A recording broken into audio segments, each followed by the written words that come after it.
হঠাৎ করে দেবদাস উপন্যাসের কিছু কথা আপনাদের সঙ্গে শেয়ার করার জন্য হাজির হলাম। দেখেন, যখন ইন্টারমিডিয়েট ডিগ্রি পড়তাম তখন কোনো উপন্যাসে যদি গদ্যাংশ তো উপন্যাস গদ্যাংশ ভালো লাগতো তখন কিন্তু মুখস্থ করে রাখতাম।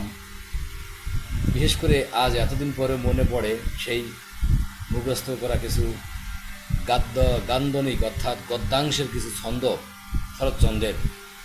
যেমন দেবদাস উপন্যাসের কিছু কথা বলার চেষ্টা করছি। রাত্রি বোধ হয় 1টা বাজিয়ে গিয়েছে, তখনও মেলান জ্যোৎস্না আকাশের গায়ে লাগিয়াছে। পার্বতী বিছানার চাদর আপদ মস্তক মুড়ি দিয়া ধীর পদবিক্ষেপে সিঁড়ি বাহিয়া নিচে নামিয়া আসিল। দোর খুলিয়া দেখিল কেহ জাগিয়া নেই। অতএব সে দোর খুলিয়া স্তব্ধে বাড়ির বাহির হইল। পাড়া গ্রামের পথ একেবারে নির্জন নিস্তব্ধ, সুতরাং কাহারও সাক্ষাতের আশঙ্কা ছিল না। পার্বতী জমিদার বাড়ির সম্মুখে হাজির হইল। জমিদার বাড়ির সম্মুখে বৃদ্ধ দারোয়ান কৃষাণ সিংহ তখনও খাটিয়া বিছাইয়া তুলসীদাসী রামায়ণ পড়িতেছিল। পার্বতীকে প্রবেশ করতে দেখিয়ে বলিল, কে? পার্বতী বলিল, আমি।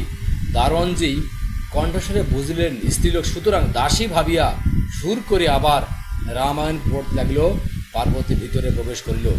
এ বাটির প্রতি কক্ষ গোবাক্ষ তাহার কাছে অতি পরিচিত, সুতরাং দেবদাসের ঘর চিনিয়ে লইতে তাহার আর বিলম্ব হইল না।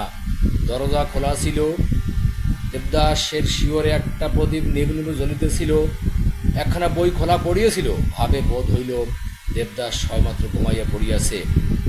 পার্বতী দেবদাসের পায়ের কাছে দিয়া বলিল, দেবদা, দেবদা। তখন দেবদাস ঘুমের মধ্যে শুনিতে পাইল কে যেন তাহাকে ডাকিতেছে।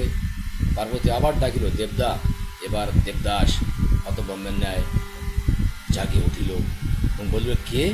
পারু, এত রাত্রে তুমি এখানে? কেউ দেখেনি তো?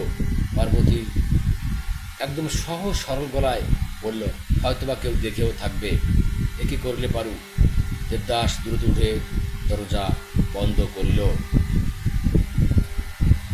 ঘড়িতে টিকটিক শব্দ ছাড়া ঘরের ভিতরে এই দুটি নরনারী নিস্তব্ধ, নীরব, নিস্তব্ধ, কারো মুখে কোনো ভাষা নেই।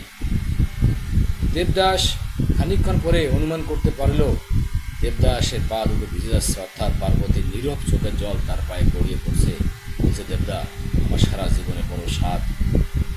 তখন দেবদাস অনেকবার উত্তর দিল, তুমি তো জানো পারো বাবা মা সম্পূর্ণ অমত, আমি তোমাকে নিয়ে কী করবো? তোমাকে নিয়ে আমি গাছের তলায় বাস করবো? তখন পার্বতী বলিল, আমি কিছু জানতে চাই না দেবদা। এমনিভাবে কিন্তু শরৎচন্দ্রের এই দেবদাস উপন্যাসটা যতটুকু মুখস্থ ছিল কিছু অংশ আপনার সম্মুখে শেয়ার করলাম।